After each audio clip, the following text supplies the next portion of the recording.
Today, a China connection to our colleges. Some are urging American colleges to shut down their China-funded Confucius Institutes.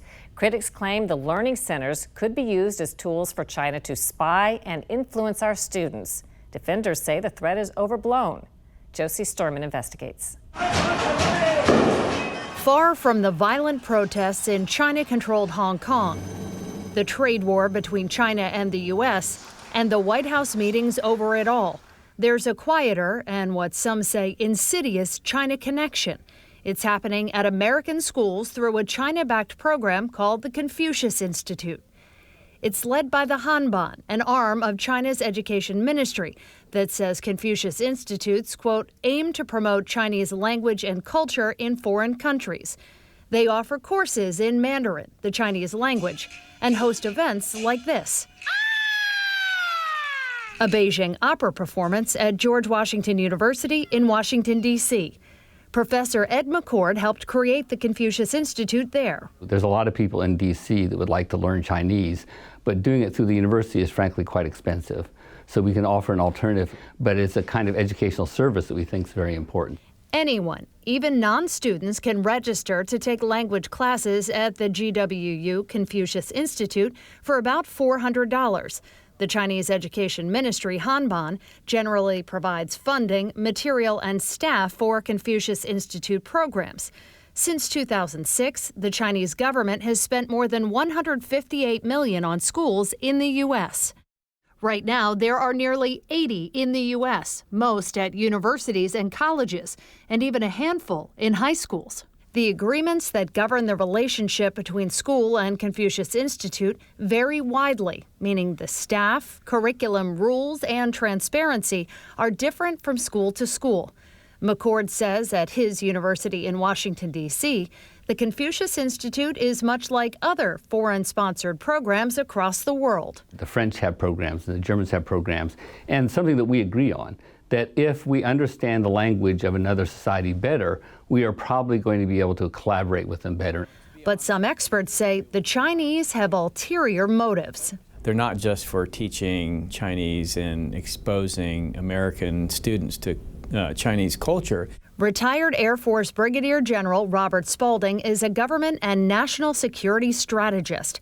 He recently wrote a book about China's influence around the globe. One of the things that's clear that Confucius Institutes aren't about is academic freedom. Now, who hires the instructors in the Confucius Institute? The Chinese do, not the university. Who pulls the strings at Confucius Institutes? It is a top-down organization, but at the end of the day, it's all driven from this, the top of the Chinese Communist Party. Critics say that means China controls the narrative of the Confucius Institutes and can shut down opposing viewpoints. China has long been known to control the message.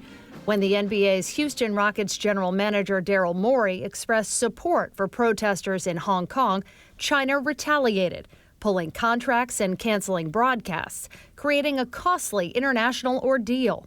In 2018, a Marriott employee liked a tweet on behalf of Marriott International that supported recognizing Tibet as a country. China fired back, ordering Marriott to stop bookings for its 300 hotels for 1 week. The employee was fired. Then they co-opted all of our institutions, and then they said, okay, rather than us sending our principals over to them, they're going to send their principals over to us. And again, Confucius Institutes, the NBA, our corporate leaders, our academic leaders, our political leaders, our Wall Street leaders are essentially doing things that don't look anything like the principles and values of the open system that the U.S. is trying to build. Congressman Henry Cuellar is leading a charge against that supposed threat, specifically when it comes to Confucius Institutes in his home state of Texas. So China is a specific threat? Without a doubt. We Americans are very trusting individuals, but we got to understand that there are certain world actors that have certain motives. Motives that he says may include stealing our secrets. The Department of Justice recently arrested a GE engineer for conspiring to steal trade secrets to benefit China. In recent years, it's believed China stole American military blueprints, then used them in China's fleet. And there are concerns that China may carry out similar spying on American campuses through the Confucius Institutes. In a worldwide threat assessment last year, the intelligence community wrote, quote, China's intelligence services will exploit the openness of American society, especially academia and the scientific community. And FBI Director Christopher Wray has long said the intel community monitors the Confucius Institutes. We do share concerns about the Confucius Institutes. We've been watching that development for a while. It's just one of many tools that they take advantage of. We have the intelligence community, and I will just leave it at that I would ask folks to please trust the men and women that do this. And if they have concerns, there's a reason why. Should U.S. universities across the country sever ties with these institutes? Yes. Hands down, not even a question. Yes. But Ed McCord, the professor who helped get the Chinese-backed Confucius Institute up and running at George Washington University, says the concerns are all smoke and no fire. Do you think that there is the potential for espionage in these institutes? Absolutely not. People who have nothing to do with Confucius Institutes are bringing their biases to it and assume the Chinese must be doing these things and therefore it must be true because I heard somebody else say that it must be true. Kind of an echo chamber. A recent report by Stanford's Hoover Institution didn't endorse shutting down Confucius Institutes, but recommended greater transparency and consistency among schools hosting them. Now, America's universities face a choice of whether to keep the institutes or shut them down. Tufts University recently renewed the contract on its institute, saying it found no undue influence by China. McCord says it's up to each school to maintain control and push back if needed. And if they say something like, you do this or we'll do that, then you just say no. And that's what we've all become accustomed to doing. And so that's why I don't see it's a problem.